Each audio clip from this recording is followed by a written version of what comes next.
A passagem bíblica de referência é Romanos capítulo 1, versículos 18 a 28 e versículo 32. Ignorar Deus conduz à destruição.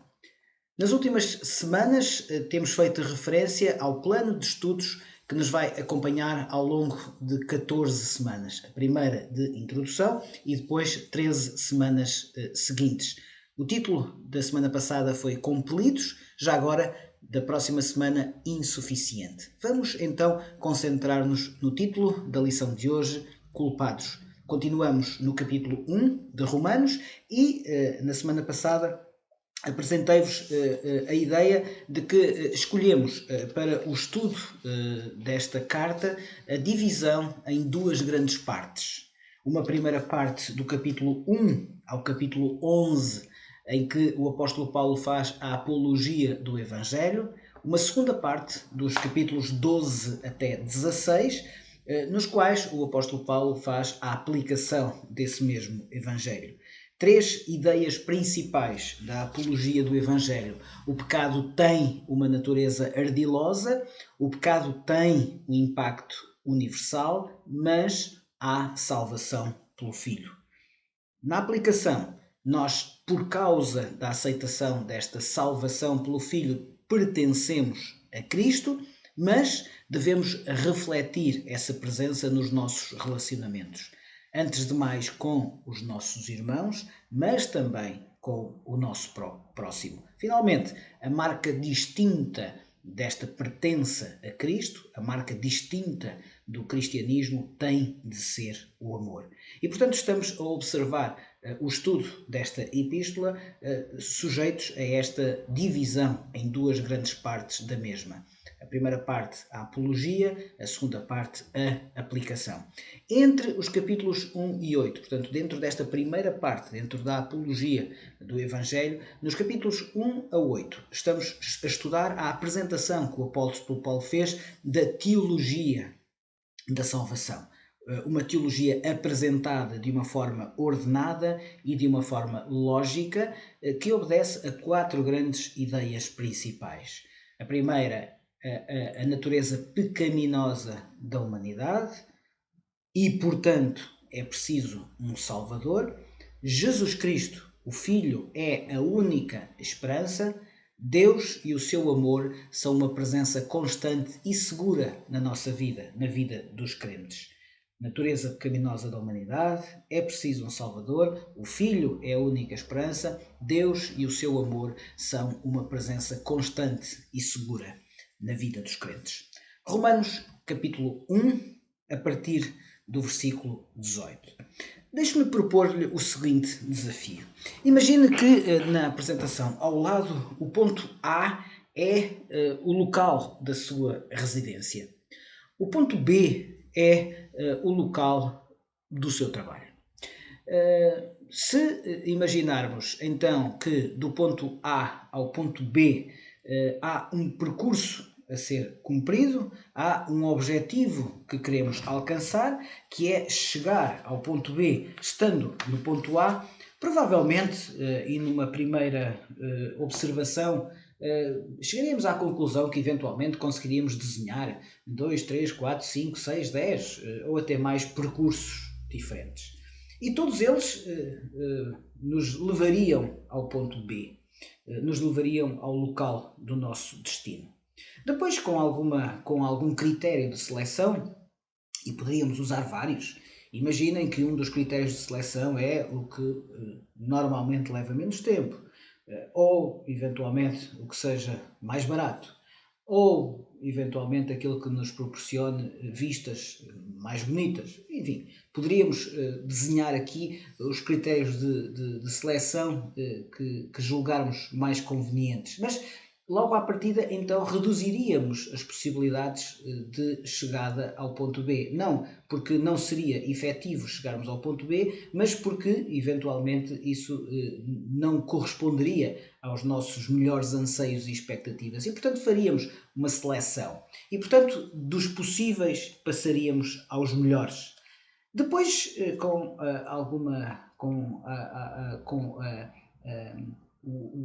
o afunilamento dos critérios, nós chegaremos à conclusão de que entre os melhores há o melhor.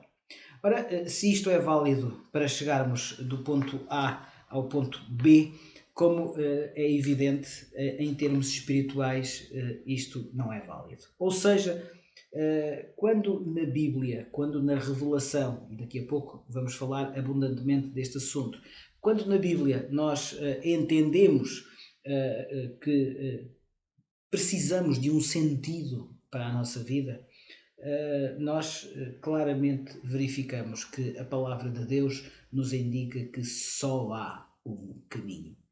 O Senhor Jesus disse: eu sou o caminho.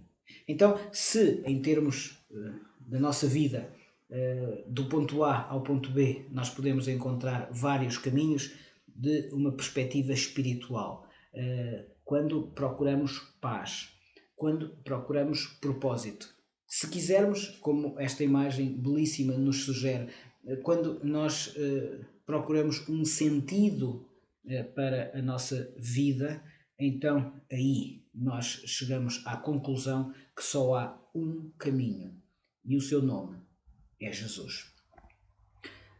Nas 2 semanas anteriores já falámos acerca de algumas das cidades que são importantes na história do cristianismo e que especificamente estão relacionadas com a terceira viagem missionária do apóstolo Paulo. Eventualmente, algumas destas cidades estão relacionadas com outras viagens e estão até relacionadas com outros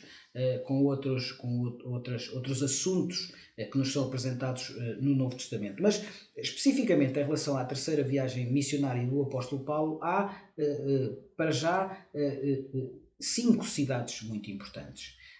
A primeira cidade é Antioquia, a origem das viagens missionárias. Chegado a Éfeso e estando em Éfeso, o apóstolo Paulo escreveu a primeira carta aos Coríntios, portanto aos cristãos, aos nossos irmãos que estavam na cidade de Corinto.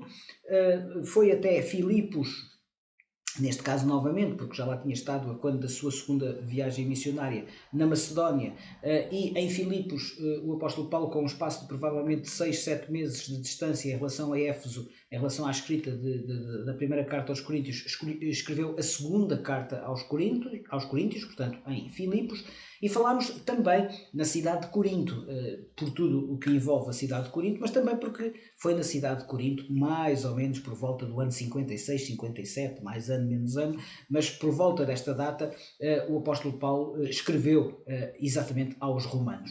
Uma cidade onde nunca tinha estado, uma igreja que não tinha fundado, um conjunto de pessoas que não conhecia pessoalmente. E, portanto, Paulo escreve em Corinto, escreve aos romanos com o desejo, várias vezes manifestado, de querer muito estar em Roma, querer muito ficar algum tempo, permanecer em Roma, como vimos nas semanas anteriores, para que a igreja dê fruto, para que seja possível perceber-se então esta relação que Paulo sentia, este amor que Paulo sentia por todas as comunidades, mas também neste caso específico pela comunidade que estava em Roma. Para falarmos um bocadinho da cidade de Roma e para percebermos o contexto da escrita da carta do apóstolo Paulo aos romanos, vamos agora demorar alguns minutos considerando um pouco do que era o Império Romano no primeiro século depois de Cristo. Este mapa, de alguma maneira, sugere uma dimensão absolutamente ímpar do Império Romano nesta altura. Os romanos conseguiram conquistar todos os povos, todas as terras, todas as civilizações ao redor do mar Mediterrâneo. O espaço que hoje seria ocupado, em parte, claro, por 3 continentes. Uma parte que hoje pertence ao continente europeu, uma outra parte que hoje pertence ao continente asiático e, finalmente, uma outra parte que hoje pertence ao continente africano. De tal forma que a expressão latina para o mar Mediterrâneo era Mare Nostrum, o nosso mar, de uma forma mais carinhosa ainda, o nosso lago. Todos os territórios à volta do Império Romano obedeciam a uma mesma ideia civilizacional. Ora, se pensarmos que em todo este território, imaginemos o que hoje isto significa de diversidade de espaços. Significava também na época, mas os romanos conseguiram unificar. Essa unificação tinha características visíveis facilmente. Em todo este império, o poder pertencia ao imperador. O imperador era a figura central em termos de poder deste vastíssimo território, ao ponto de ser César Augusto, e, portanto, não só personificando o poder político, mas também Augusto divino, sendo considerado exatamente uma personagem transcendente. E, portanto, este poder imperial permitia e possibilitava e tornava obrigatório a existência de uma só língua oficial em todo este espaço. Reparem, o latim era percebido, era falado, era a língua deste imenso território. Ainda hoje, 2000 anos mais tarde, nós temos uma expressão, daqui a pouco já vou falar sobre outra, mas uma expressão que significa isto mesmo: quem tem boca vai a Roma. Isto significava, entre outras coisas, que a língua latina era a língua que se falava em todo o espaço romano. Havia também um só exército, o exército poderoso, bem organizado, bem treinado, bem equipado, completamente responsável pela pax romana, pela paz romana, a paz que se vivia em todo o imenso território do Império Romano. Havia, portanto, um poder centralizado, havia um exército, havia uma língua, havia uma mesma religião, que a partir do século IV, como sabemos, é o cristianismo. Mas antes disso havia a religião romana, e daqui a pouco vamos falar também um pouco desta religião. Em todo este espaço havia, portanto, uma unidade intrínseca. A moeda que circulava era a moeda imperial, a moeda romana. Havia, portanto, uma mesma lei. O código romano, que ainda hoje inspira muitos códigos legais em todo o mundo, o direito romano. Portanto, havia também uma rede de estradas, fisicamente, uma rede de estradas em terra, que possibilitava um outro ditado que ainda hoje chegou até nós, que é: todos os caminhos vão dar a Roma. E isto era verdade, de facto.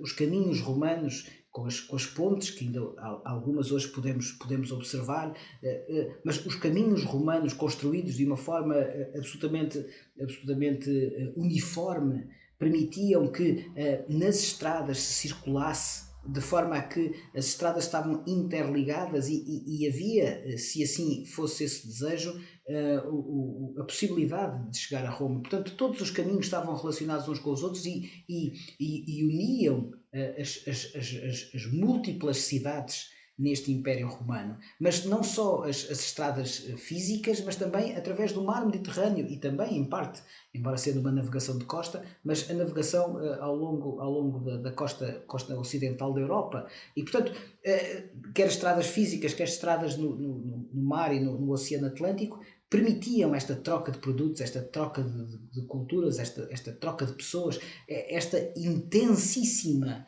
rede de trocas de bens e de pessoas por todo o Império Romano. Ora, porque é que utilizámos alguns minutos para falar, ainda que obviamente muito brevemente, no Império Romano? Porque a cidade de Roma Era, portanto, a cidade mais poderosa, do império mais poderoso do mundo. E é para uma comunidade de cristãos nesta toda poderosa cidade deste todo poderoso império que o apóstolo Paulo dirige a sua atenção, dizendo duas coisas agora importantes para considerarmos nesta lição. A primeira: eu estou atento à vossa fidelidade. Eu tenho conhecimento que vocês se têm mostrado fiéis num contexto que vos começa a ser adverso, num contexto que começa a ser difícil, um contexto de certa forma diverso de outros contextos, de outras comunidades cristãs em outras partes do Império Romano. Em muitas cidades do Império Romano, muita da tensão com os cristãos era sobretudo uma tensão religiosa por via do judaísmo. A incapacidade ou a dificuldade de muitos em entender a mensagem salvadora personificada em Jesus Cristo. Esta tensão com o Evangelho. E em muitas cidades esse era um dos principais desafios das comunidades cristãs. Lutar então contra esta influência judaizante, ou em alguns casos até nesta luta contra a própria comunidade cristã. Na cidade de Roma começam a desenhar-se problemas diferentes. Já não é propriamente uma tensão por esta via judaica, é uma outra tensão. É uma tensão com a religiosidade romana e, sobretudo, na cidade de Roma, a cidade do imperador, onde vivia o imperador. O panteão, edifício, mas o panteão também no que isso significa, ou seja, panteão no sentido físico, no sentido de edifício, mas panteão no sentido também do conjunto de deuses que faziam parte da religião romana. O panteão começa a agigantar-se em relação ao cristianismo. Ou seja, os nossos irmãos fiéis, os nossos irmãos que o apóstolo Paulo chama de fiéis e que revelam exatamente até através das suas atividades, através da sua postura, através da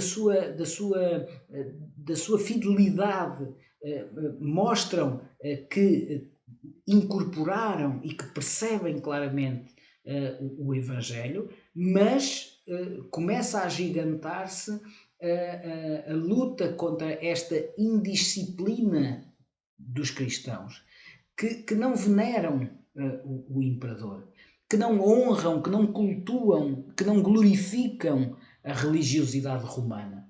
Uma religiosidade que era muito influenciada pela religião grega. Os deuses do Olimpo, na Grécia, influenciaram claramente os deuses do panteão romano. Muitos dos deuses foi-lhes apenas trocado o nome, as suas características permaneceram as mesmas. Estes deuses romanos, portanto, logo à partida estamos a falar de politeísmo, estamos a falar da aceitação de vários deuses que tinham características humanas, boas, o amor, a solidariedade, a paixão, a ajuda, o cuidado, mas também tinham características humanas más, a inveja, o ódio, a perseguição, até mesmo a vingança. Não é?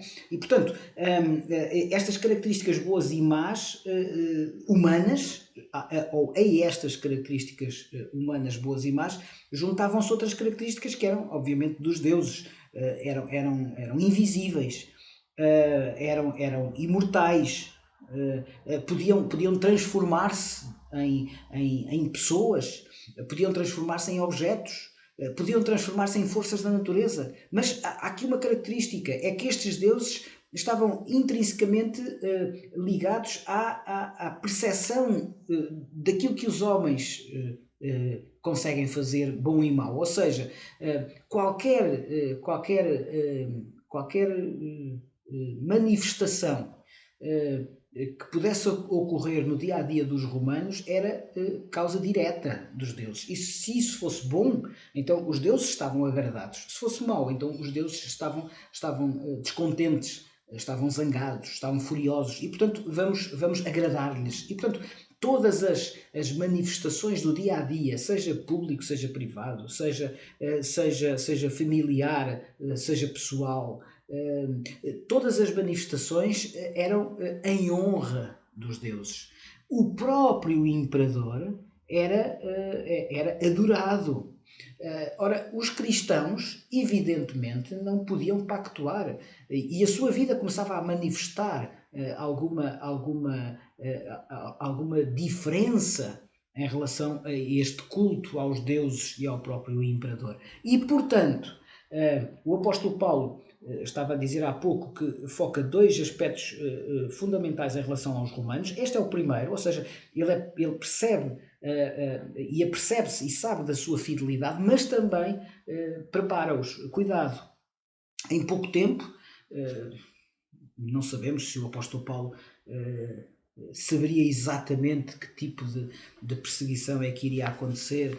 Não sabemos se o apóstolo Paulo sabia em quantos anos é que esta manifestação de perseguição se ia fazer, mas sabemos que o apóstolo Paulo alerta contra o facto de que os cristãos devem precaver-se, devem preparar-se para a perseguição. Devem precaver-se, devem preparar-se para tempos de dificuldade. Então, estou muito agradado, glorifico a Deus pela vossa fidelidade, mas, cuidado, vêm tempos maus. Partindo do princípio que esta carta foi escrita, portanto, em Corinto, por volta do ano 56, 57, estaríamos a cerca de 7, 8 anos da primeira grande perseguição de Nero. Nós sabemos pela história o que isto foi. A destruição de grande parte, ou pelo menos de uma parte importante da cidade de Roma, o incêndio, e depois as consequências que Nero tirou daí, a culpabilização dos cristãos por esse mesmo acontecimento, e tudo o que isso permitiu, ou seja, todas as perseguições seguintes. Temos aí algumas, essas são algumas das principais, mas a história do cristianismo em Roma está marcada, a partir desta altura, por uma perseguição violentíssima. Todos nós sabemos, e já vimos com certeza imagens e relatos do que era o espetáculo horrendo dos cristãos, por exemplo, no Coliseu, a serem devorados por animais ferozes, com toda a população a aplaudir esse hediondo espetáculo. Mas sabemos também, pela história, pela arqueologia, sabemos também que os nossos irmãos em Roma, através do culto a Deus nas catacumbas, preservaram a fé. E, portanto, de alguma maneira, não sabemos exatamente qual era o grau do conhecimento do apóstolo Paulo em relação a isto, mas ele começa exatamente por referir que, em relação aos crentes em Roma, prezo,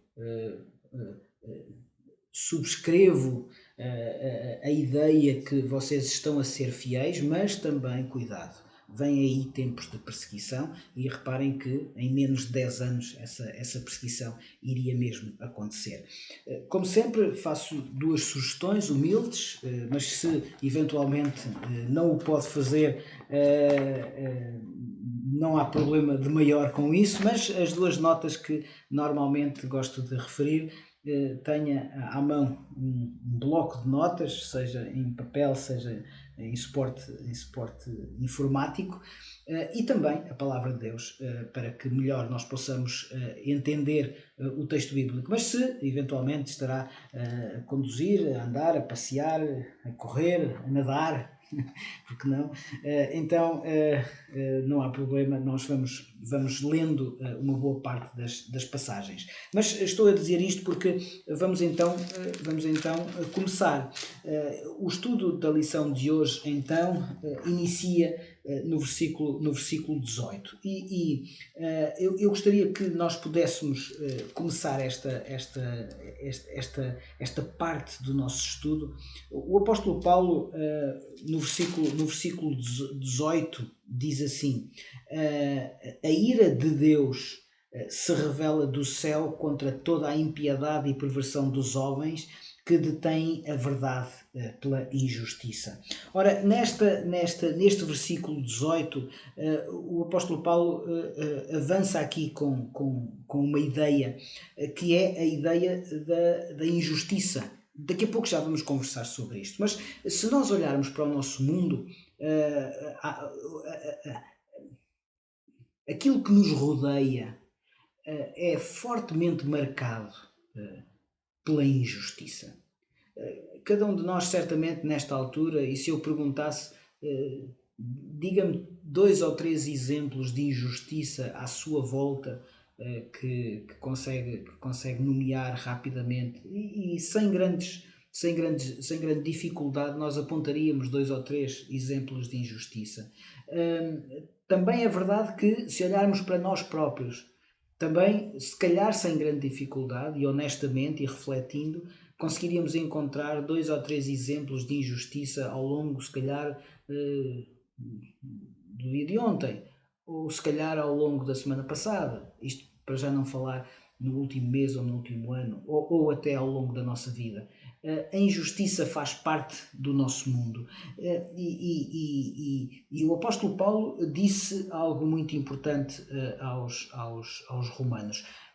Eu percebo a vossa fidelidade e seria normal no mundo normal, no mundo perfeito, seria normal que a vossa fidelidade fosse acompanhada pela justiça dos outros em relação a vós. Mas não é assim, e preparem-se, porque a injustiça vai acontecer. E quando isso acontecer, vocês têm de estar bem fundamentados.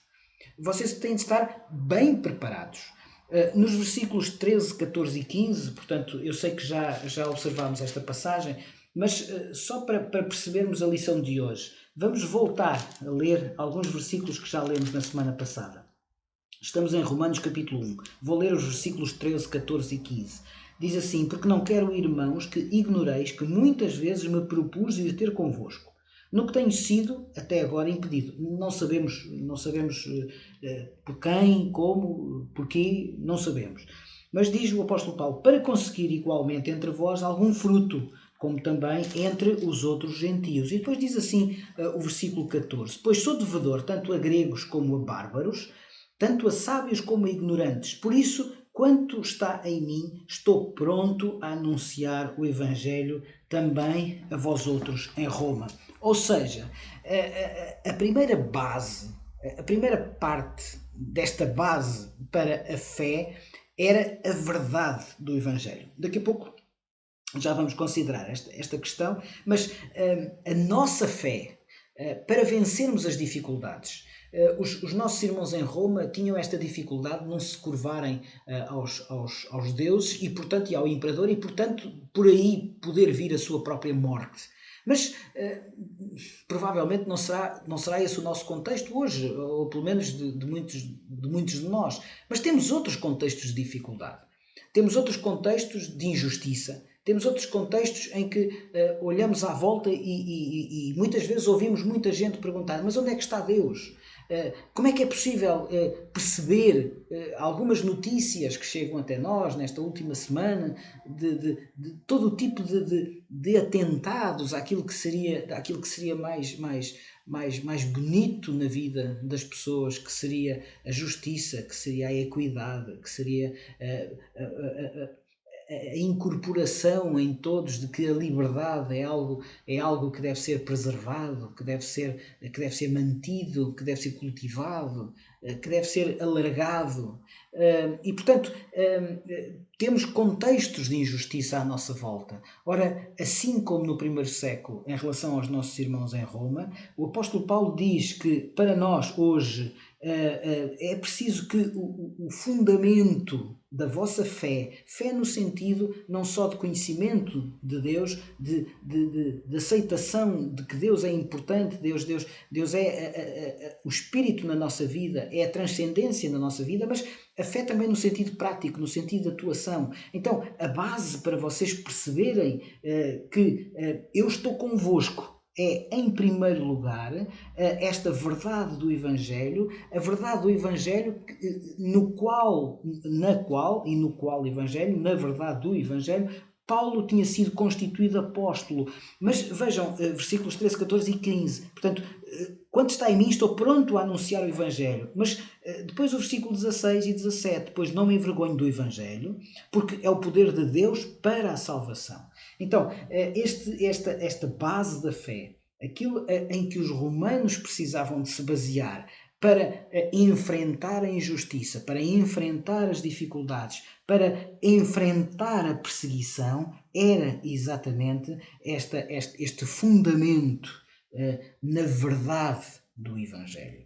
Por outro lado, esta segunda parte, e daqui a pouco já vamos abundantemente considerar esta questão, mas a partir do versículo 18, nós temos um sentido inverso, ou seja, se é verdade que para resistir melhor às perseguições desta vida, nós devemos estar bem firmados nesta verdade do Evangelho que tem um poder salvador, que é o único poder salvador. Também é verdade que a perseguição pode dar origem à rejeição. A rejeição manifesta através das obras. Há algumas obras, como vamos ver, que pressupõem um julgamento. O versículo 18, então, como há pouco vimos, diz que a ira de Deus. Então, daqui a pouco já vamos estudar abundantemente esta questão, mas fica aqui apresentado como, entre os versículos 16 e 17 e o 18, há como que uma viagem, agora sim, uma viagem entre dois conceitos, duas possibilidades de vida, duas formas de se pensar esta nossa vida terrena. Uma forma, obviamente ali, e daqui a pouco já vou recuperar esta ideia da seta para cima e da seta para baixo, ou seja, claro que isto evidentemente é simbólico, mas de alguma maneira nos ajuda a perceber que há uma maneira elevada de nós vivemos a nossa vida, uma vida com fé, baseado na verdade do Evangelho, mas também há uma forma diferente de se viver a vida, que é uma forma de rejeição, baseado em quê? Baseado em obras de rejeição e, portanto, que pressupõe um julgamento. Ou seja, se a fé pressupõe vida, o julgamento da rejeição pressupõe morte. Posto isto, vamos avançar e a lição de hoje, então, como já reparámos, já foquei algumas das palavras-chave que nos vão orientar na lição de hoje, mas vou apresentá-las, então, são 6. Estas palavras-chave podíamos em alguns casos chamar também doutrinas, mas conceitos, mas deixem-me apresentar-vos então estas 6 palavras-chave que nos vão orientar até ao fim da lição de hoje. A primeira é ira, verdade, revelação, sabedoria, substituição e julgamento. Eu repito: ira, verdade, revelação, sabedoria, substituição e julgamento. Ira. Romanos capítulo 1, versículos 18, 19 e 20. Romanos capítulo 1, versículos 18, 19 e 20. Vamos então ler. A ira de Deus se revela do céu contra toda a impiedade e perversão dos homens que detêm a verdade pela injustiça. Porquanto o que de Deus se pode conhecer é manifesto entre eles, porque Deus lhes manifestou. Porque os atributos invisíveis de Deus, assim o seu eterno poder, como também a sua própria divindade, claramente se reconhecem desde o princípio do mundo, sendo percebidos por meio das coisas que foram criadas. Tais homens são, por isso, indesculpáveis. Vamos focar-nos primeiro no versículo 18 do capítulo 1 de Romanos. Pensemos em ira. Se pedisse que durante os próximos segundos me digam alguns sinónimos da palavra ira, não tenho grande dúvida que pela mente de cada um de vós estarão a passar algumas ideias como raiva, como indignação, cólera, irritação e outras. A ira é, ou pode definir-se como uma resposta emocional a uma percepção que para nós, num determinado momento, será uma percepção de mal, uma percepção de injustiça. Permitam-me a questão, com que é que eu me iro? O que é que me faz irar? Então, se nós pensarmos nisto, se começarmos a responder esta questão, o que é que me faz irar? Então, a ira é uma resposta a qualquer coisa. É uma resposta emocional. É uma resposta, provavelmente, ao mal. Provavelmente àquilo que eu acho que é injusto.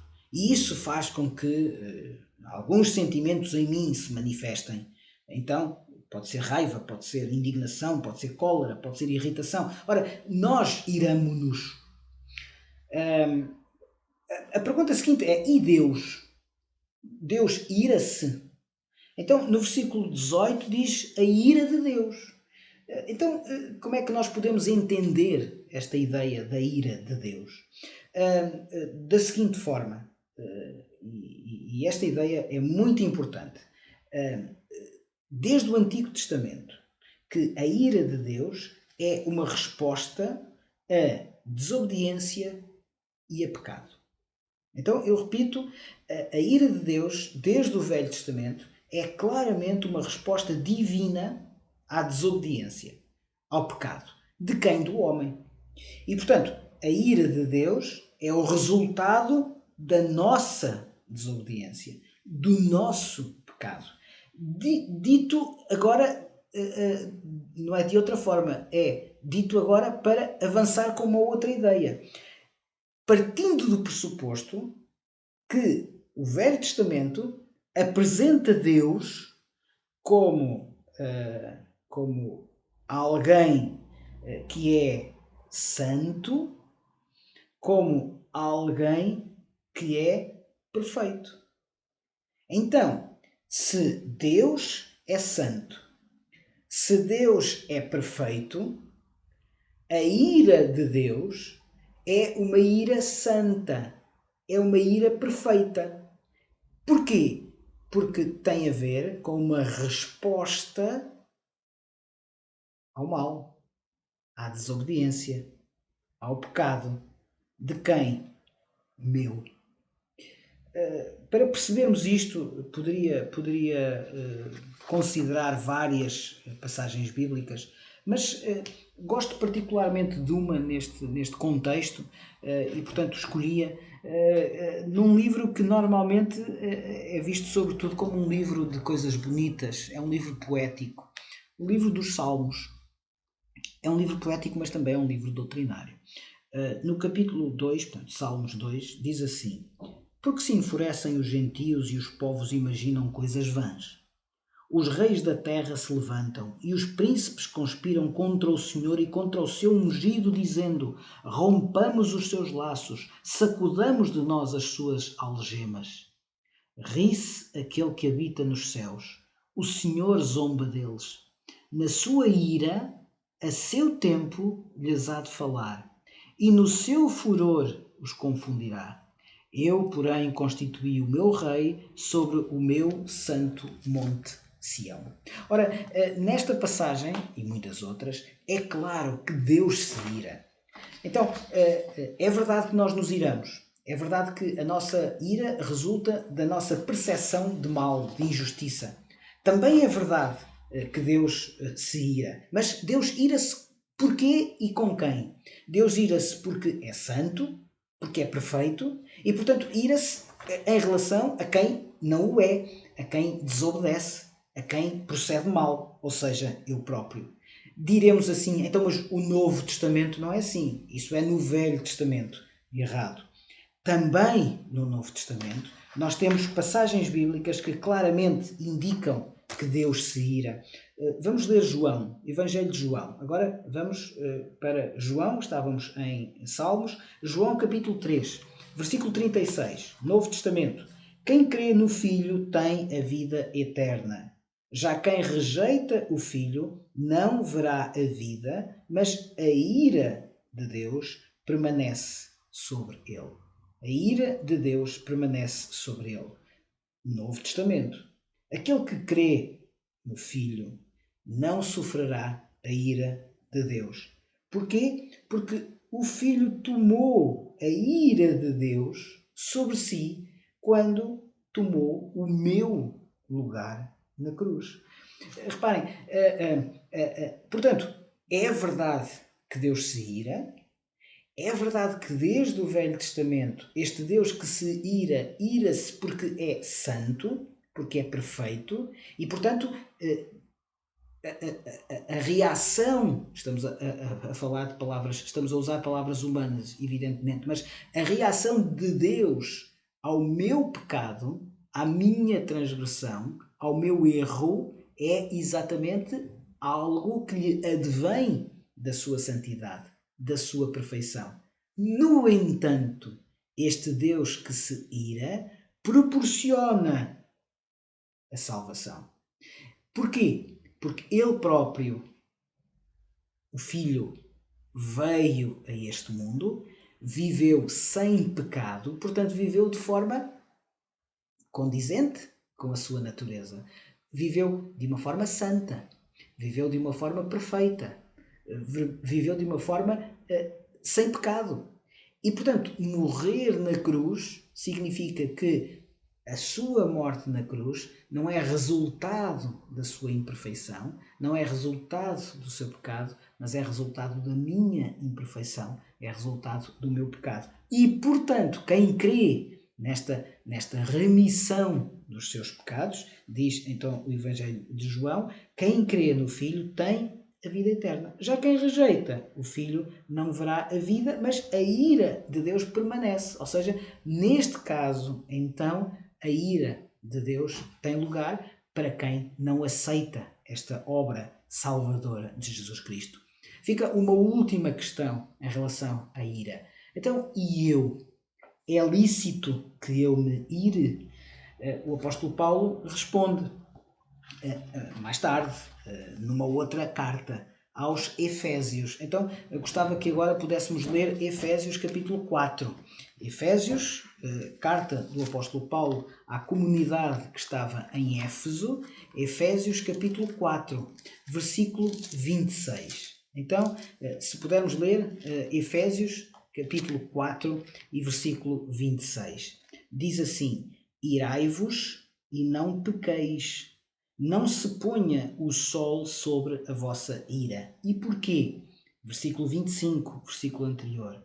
Por isso, deixando a mentira, fale cada um a verdade com o seu próximo, porque somos membros uns dos outros. O versículo 27 diz: não deis lugar ao diabo. Já vamos ver porque é que estamos aqui a falar em diabo, já vamos ver porque é que estamos a falar aqui em mentira. Para já, esta ideia, eu posso até irar-me, mas cuidado, que a minha ira não se converta em pecado. Posso irar-me, mas sem cometer pecado. Portanto, diria eu, o melhor é que eu não me ire mesmo. Portanto, e para finalizar esta questão, percebamos bem o contexto em que Paulo apresenta aqui a ira de Deus. Voltemos a Romanos. Romanos capítulo 1, versículo 18. A ira de Deus se revela do céu contra toda a impiedade e perversão dos homens que detêm a verdade pela injustiça. Ora, nesta questão da ira de Deus, há um ponto importante. Da mesma forma como a justiça de Deus foi revelada através do Evangelho, é preciso nós recordarmos o versículo que está imediatamente atrás. Diz assim o versículo 17: visto que a justiça de Deus se revela no Evangelho, de fé em fé, como está escrito, o justo viverá por fé. Então, nesta transição do versículo 17 para o versículo 18, Paulo avança com duas ideias fundamentais para percebermos toda a epístola. Aliás, sabemos que provavelmente o versículo central da epístola é exatamente o versículo 17. O justo viverá por fé. Aliás, o grande tema da reforma chamada protestante do século XVI. Mas nesta transição do versículo 17 para o versículo 18, Paulo começa por falar em justiça de Deus para depois falar na ira de Deus. Ora, do mesmo modo como a justiça de Deus foi revelada através do Evangelho, assim também a ira. Então, nós temos aqui dois conceitos que são muito importantes e reparem que estamos a falar de Deus. Deixemos agora de lado os conceitos nossos, os conceitos humanos que temos em relação à justiça, por muito corretos que eles sejam, e em relação à ira, também por muito corretos que sejam. Percebamos que estamos a falar de Deus. Estamos a falar da justiça de Deus. Estamos a falar da ira de Deus. Ora, sabemos que a justiça de Deus está baseada em duas ideias fundamentais que já aqui procuramos explicar. A primeira é a ideia da autoridade. Deus é justo porque é Deus. Então, neste sentido, a justiça de Deus está baseada, está fundamentada na autoridade do próprio Senhor Deus, que, como vimos, é santo, é perfeito. E esta autoridade está relacionada com a santidade neste sentido de perfeição. E, portanto, neste sentido, percebemos a ira de Deus. Ou seja, a ira de Deus manifesta-se contra a impiedade, contra a injustiça. Não haveria justiça se não houvesse um desenvolvimento, uma consequência da falta de aceitação daquilo que é Deus. Então, enquanto a minha ira pode ser provocada pelo pecado, enquanto a minha ira, que ao princípio até pode partir de um sentimento mais ou menos justo, mas a minha ira é imperfeita, porque é minha. Enquanto a ira de Deus é perfeita porque é santa, porque é de Deus. Então, neste sentido, nós percebemos que o apóstolo Paulo apresenta aqui um conceito que nos ajuda a perceber esta justiça de Deus, esta ira de Deus. E qual é esse conceito? Esse conceito é o conceito de verdade. No versículo 18, e estamos apenas no versículo 18, o apóstolo Paulo diz que esta ira de Deus se revela contra toda a impiedade e perversão dos homens que detêm a verdade pela injustiça. Ou seja, daqui a pouco já vamos falar da ideia de substituição, mas vamos nos concentrar no que é a verdade. Temos necessariamente de demorar algum tempo e agora vamos procurar Evangelho de João.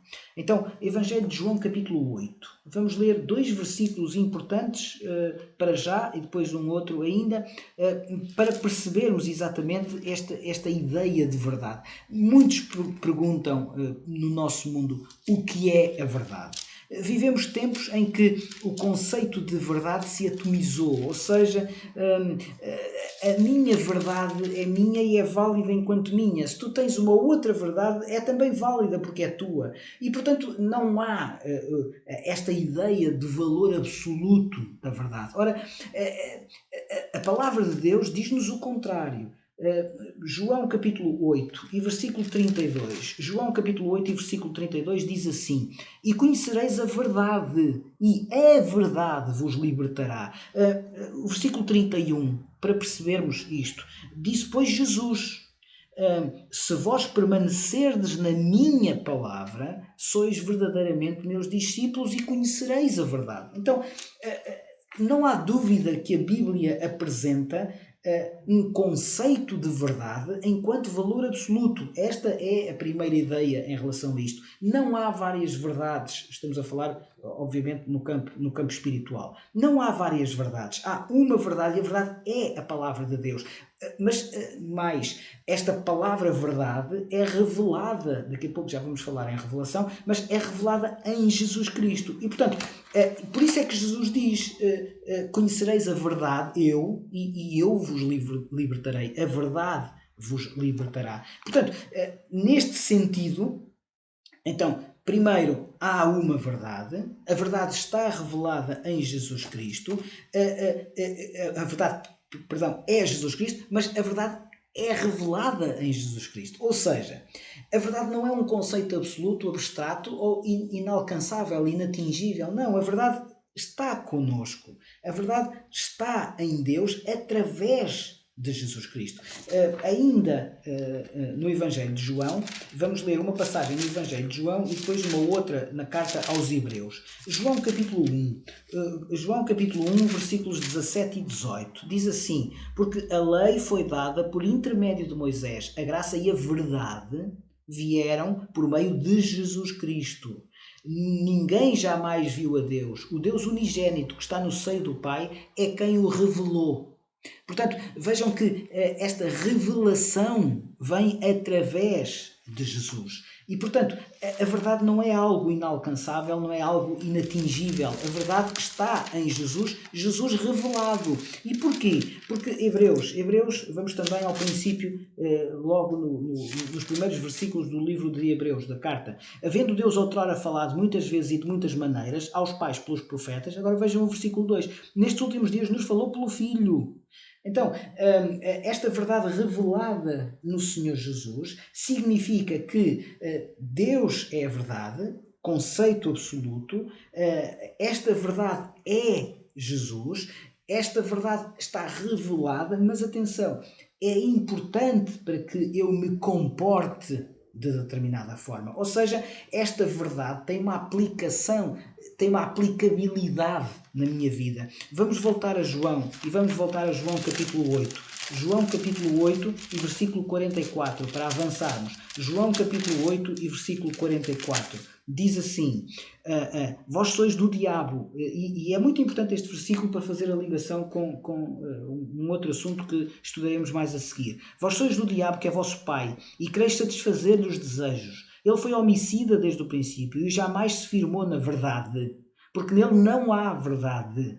Quando ele profere mentira, fala do que lhe é próprio, porque é mentiroso e pai da mentira. Ou seja, vejamos, há uma verdade, mas também há o seu contrário.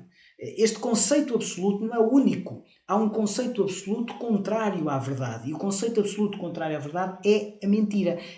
De outra forma, é a injustiça. Ora, vejamos como isto está perfeitamente relacionado com o que diz o versículo 18 de Romanos capítulo 1. Então agora vamos novamente a Romanos capítulo 1, versículo 18. A ira de Deus se revela do céu contra toda a impiedade e perversão dos homens que detêm a verdade pela injustiça. Agora vejam o seguinte, o Senhor Jesus disse, eu sou o quê? Eu sou o caminho, portanto só há um caminho, lembram-se do destino, ponto A para o ponto B, eu sou o caminho, eu sou a verdade. Porquê? Porque eu sou também a vida. E portanto, quem crê nesta verdade, ou seja, a impotência da aceitação desta verdade é a vida eterna. Porquê? Porque a ira de Deus não se manifestou. E não se manifestou porquê? Porque nós aceitamos esta verdade. Ou seja, nós deixamos de ser considerados ímpios, nós deixamos de ser considerados injustos, não por nós, mas porque o Senhor Jesus veio a este mundo e carregou sobre nós a condenação do nosso pecado. Portanto, em relação a isto, a segunda palavra-chave está estudada. Vamos avançar. Romanos capítulo 1. Diz assim o versículo 20. Porque os atributos invisíveis de Deus, assim o seu eterno poder, como também a sua própria divindade, claramente se reconhecem desde o princípio do mundo, sendo percebidos por meio das coisas que foram criadas. Tais homens são, por isso, indesculpáveis. E porquê? Porque diz o versículo 19. porquanto o que de Deus se pode conhecer é manifesto entre eles, porque Deus lhes manifestou. Ora, em relação a esta questão da revelação, eu gostaria de demorar aqui algum tempo, porque a questão da revelação é uma ideia muito importante para a nossa vida e para a forma da nossa compreensão das Escrituras. Durante toda a Idade Média, os teólogos cristãos normalmente defendiam dois tipos de revelação. Aliás, esta dupla característica da revelação vai acompanhar toda a teologia, tudo aquilo que entendemos acerca de Deus. Mas muitas vezes os nomes são, e portanto, alguns dos conceitos acabam por ser diferentes. Mas durante toda a Idade Média, a ideia de revelação que, se repararmos, o versículos 19 e 20 fala exatamente disto. O que Deus se pode conhecer é porque Deus lhes manifestou, Deus lhes revelou. Portanto, esta literalmente é tirar o véu, permitir-nos ver Deus. Então, durante toda a Idade Média, estava eu a dizer que esta possibilidade da comunicação de Deus com o homem estava dividida em duas partes. Os teólogos medievais diziam que, em primeiro lugar, nós temos a possibilidade de conhecer Deus através de uma revelação natural.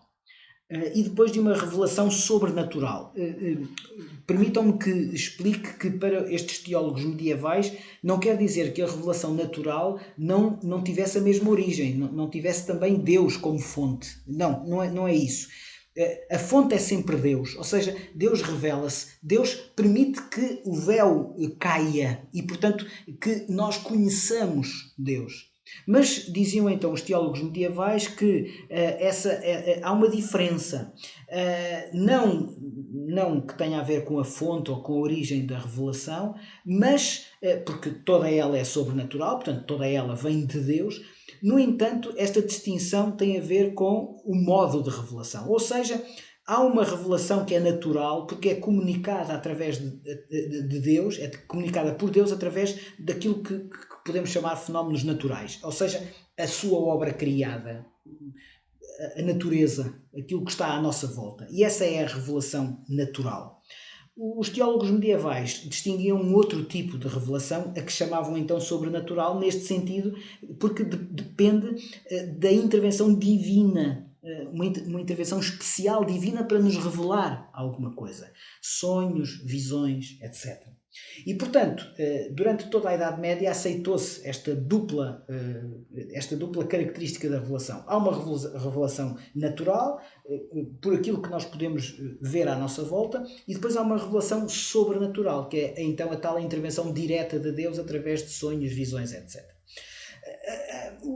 A Reforma Protestante trouxe belíssimos teólogos e também, em muitos aspectos, uma nova forma de nós podermos perceber a teologia e as coisas de Deus. E desde a Reforma, podemos chamar a teologia reformada, digamos assim, distingue dois tipos de revelação.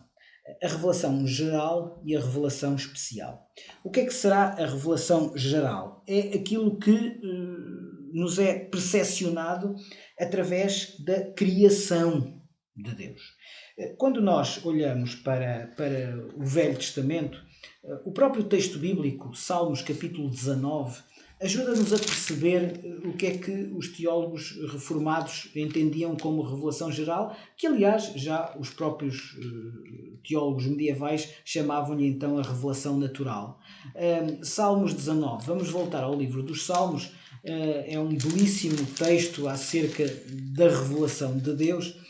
Então, no Salmo 19, portanto, se quisermos, capítulo 19 dos Salmos, diz assim: os céus proclamam a glória de Deus e o firmamento anuncia as obras das suas mãos.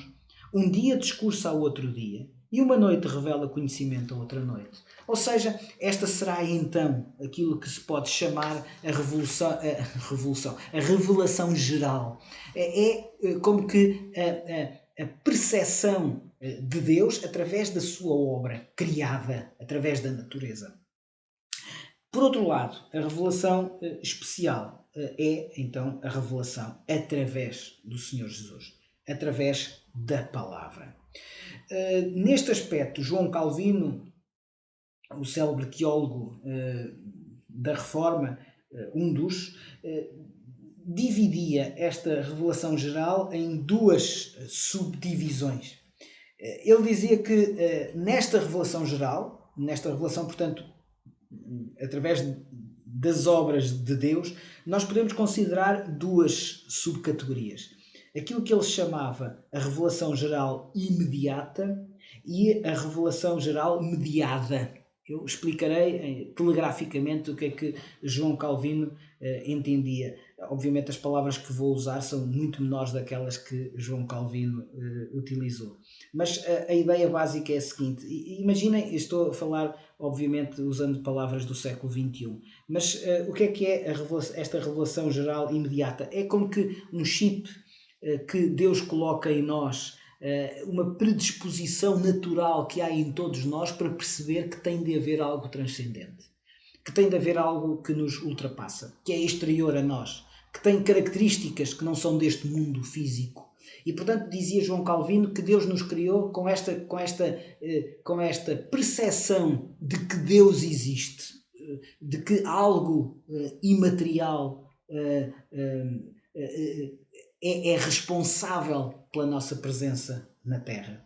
Depois, aquilo que João Calvino chamava a revelação geral mediada é então a sua criação, aquilo que Deus fez ao longo da sua criação. E depois a especial seria então, obviamente, a revelação através da palavra. Portanto, mas vejamos que quando falamos em revelação, todos os teólogos concordam que a revelação é então tirar o véu, sermos capazes de ver Deus, sermos capazes de conhecer Deus, e que Deus se manifesta destas duas formas.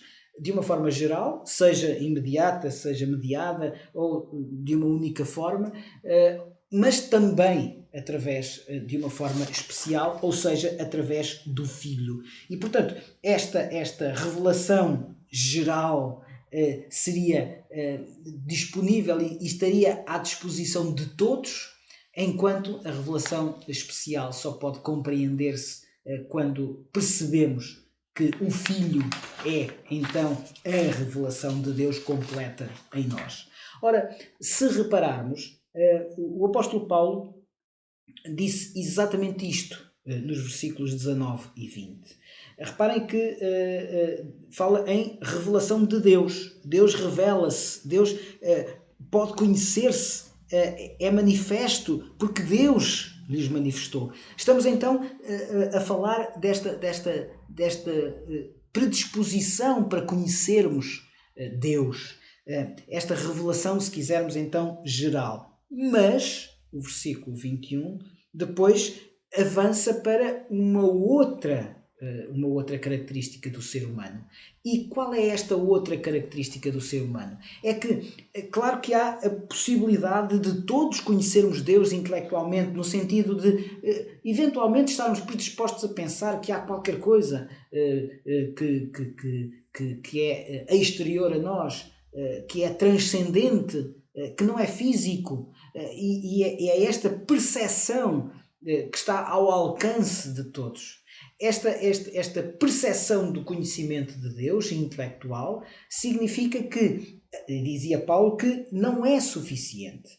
E porquê? Porque conhecer Deus pressupõe que lhe demos honra, que lhe demos posição, que lhe demos autoridade. Ora, quando nós, portanto o esquema que utilizo neste caso é uma seta ascendente, não significa nada mais do que simbolicamente nos dar a conhecer esta progressão positiva, esta progressão numa escada constantemente melhor, que nos dá então finalmente uma outra forma de vida, que é glorificar, estamos no versículo 21, que é glorificar a Deus. Então, já não estamos apenas no conhecimento intelectual de Deus, estamos num outro patamar. Um patamar mais difícil, evidentemente, mas um patamar melhor, porque consideramos glorificar Deus, ou seja, dar glória a Deus.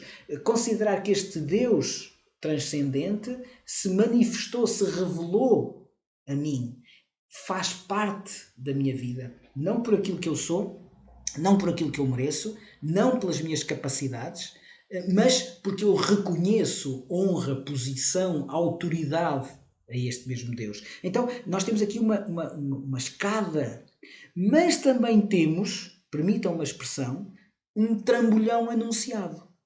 Ou seja, se é verdade que há a possibilidade, Deus quer que nós passemos do conhecimento desta revelação geral para uma revelação especial dele próprio, também é verdade que o contrário pode acontecer.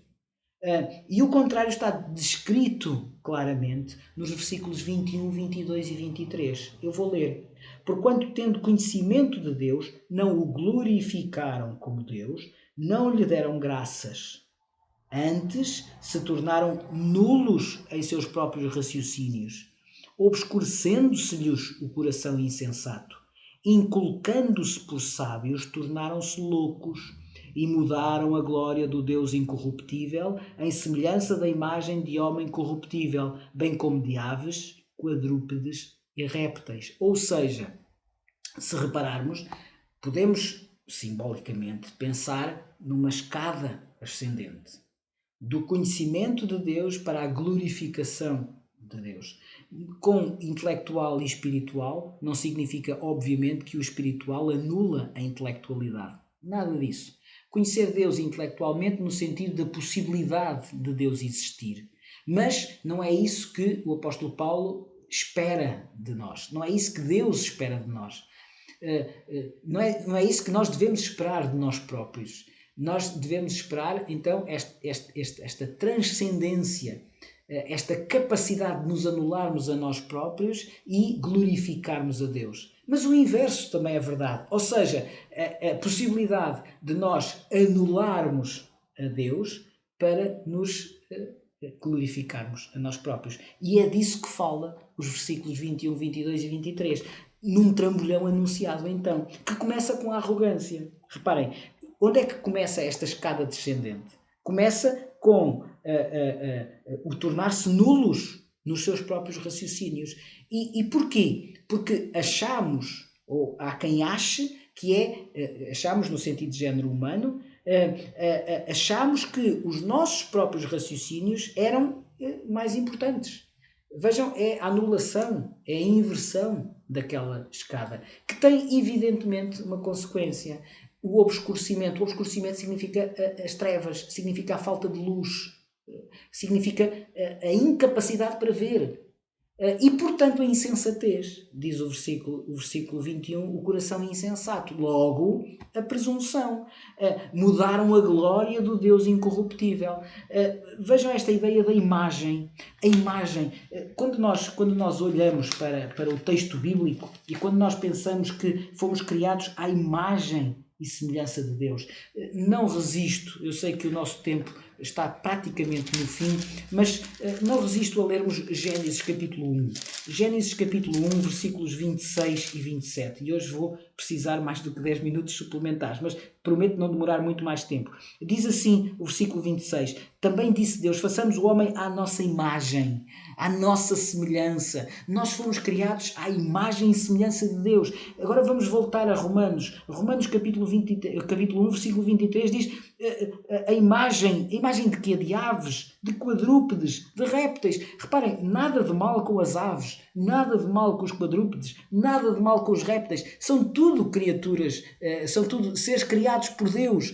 Mas vejam, a questão é que a imagem das aves, dos quadrúpedes e dos répteis significava a arrogância, significava a mudança, significava a nulidade do raciocínio, diz o versículo 21. 23, mudando a glória.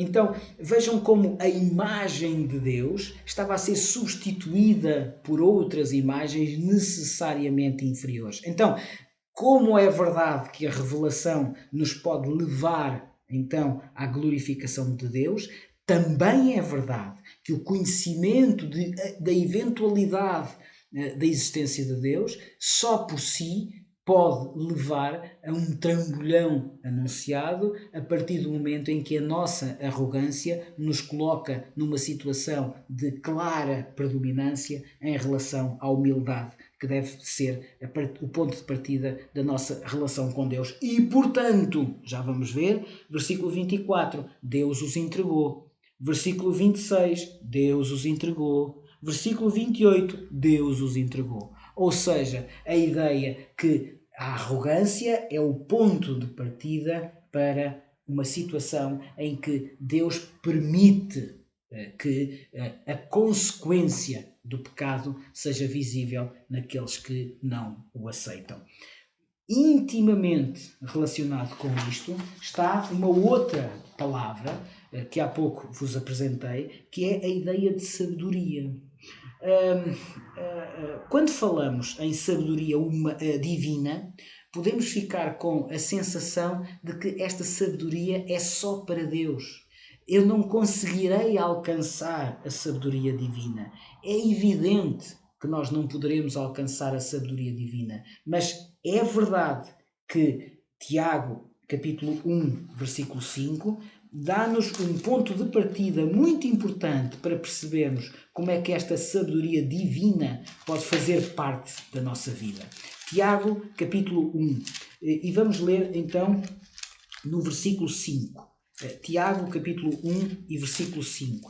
Diz assim: Se, porém, algum de nós necessita de sabedoria, peça a Deus, que a todos dá liberalmente, e nada lhes impropera, e ser-lhe-á concedida. Ou seja, a sabedoria de Deus está ao nosso alcance. Esta sabedoria espiritual, quem não entende Deus, quem não considera Deus, quem não conhece neste sentido de glorificação a Deus, não percebe, não entende o que é a sabedoria de Deus. Mas através do Senhor Jesus, através do Espírito Santo em nós podemos entender os caminhos de Deus. O tempo já vai longo, mas gostaria de partilhar Provérbios.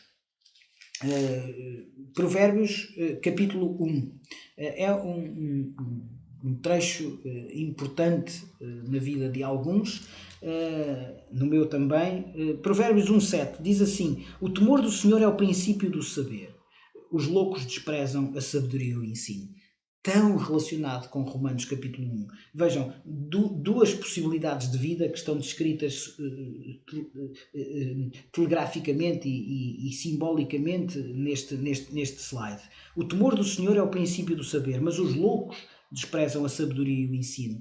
Significa então o quê? Este temor no sentido de reverência a Deus, nesta glorificação de Deus, no sentido em que esta sabedoria, através da oração, através da palavra, está acessível na nossa vida e também um aspecto que é muito importante também, através da comunhão na igreja.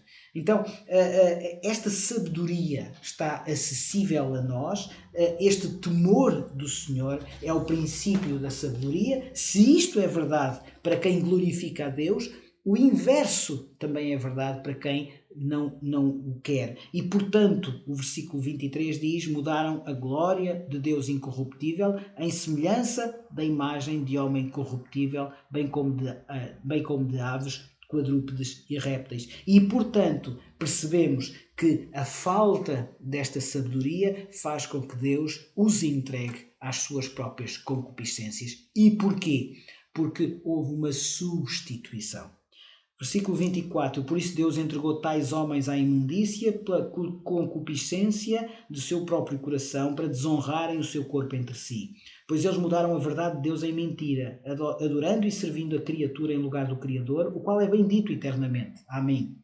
Diz o versículo 26. Por causa disso os entregou Deus a paixões infames, Porque até as mulheres mudaram o modo natural das suas relações íntimas por outro, contrário à natureza. Semelhantemente, os homens também, deixando o contacto natural da mulher, se inflamaram mutuamente na sua sensualidade, cometendo torpeza, homens com homens, e recebendo em si mesmos a merecida punição do seu erro. Ou seja, o que nós podemos perceber aqui? Podemos perceber uma substituição. Como que nestes versículos nós temos uma escada, temos uma sequência em que, por causa desta substituição, a honra torna-se desonra, a verdade torna-se mentira, o Criador torna-se criatura, à luz do entendimento destes homens. E, portanto, quem são estes homens e mulheres? São homens que estão entregues a si próprio.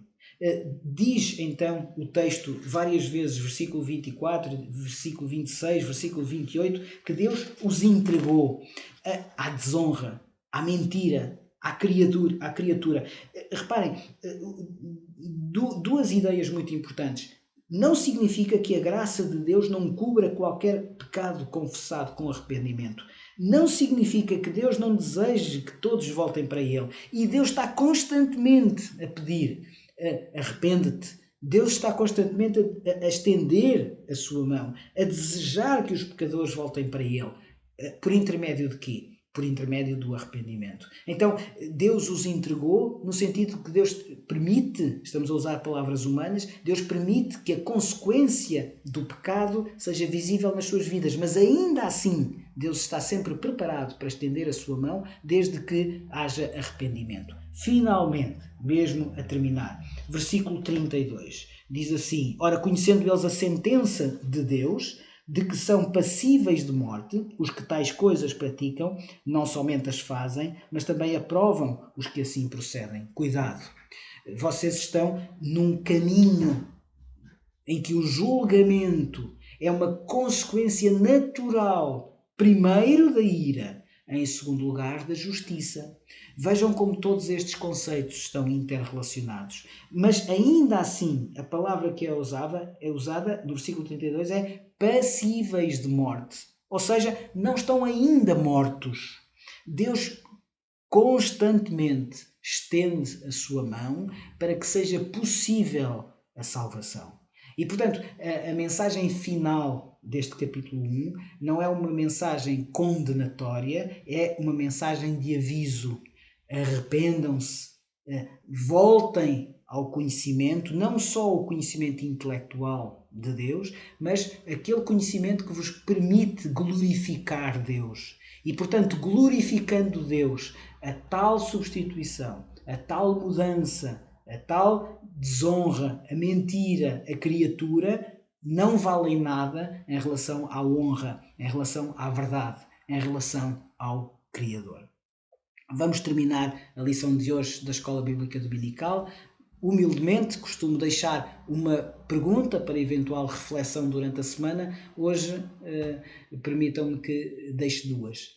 A primeira, onde é que as trevas têm trabalhado na minha comunidade? Onde é que as trevas têm trabalhado na minha comunidade? A segunda, como posso lá levar a luz de Deus? Como posso lá levar a luz de Deus? Foi um gosto estar convosco. Até para a semana, se Deus quiser. Graça e paz.